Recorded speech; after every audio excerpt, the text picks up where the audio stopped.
गुजरात के अमरेली में कांग्रेस का नारी स्वाभिमान आंदोलन 48 घंटे बाद समाप्त हुआ।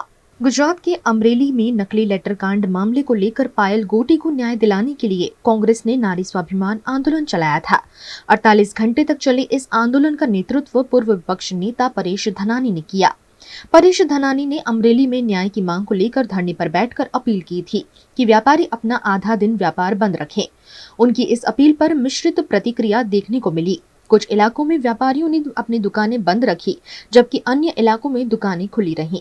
परेश धनानी ने कहा कि यह आंदोलन महिलाओं के सम्मान और न्याय की लड़ाई है।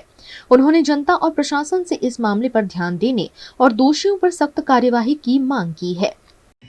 પાયલના સ્વાભિમાનને ઠેસ પહોંચાડનારા તમામ જવાબદારો સામે કડકમાં કડક પગલાં ભરવા માટે હતા।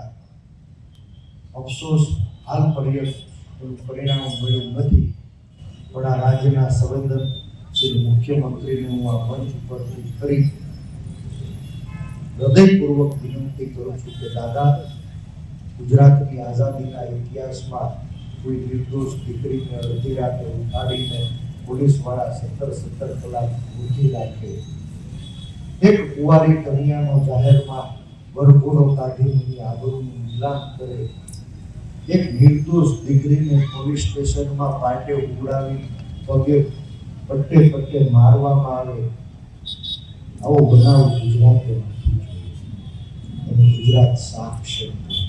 સાથીઓ, મારી નાદુરસ્ત અગાઉથી જ નાદુરસ્ત તબિયતના કારણે ગઈકાલે ડોક્ટરોની જાંચમાં પણ શુગર 62 સુધી પહોંચી ગયું અને ખૂબ બધાએ દબાણ કરી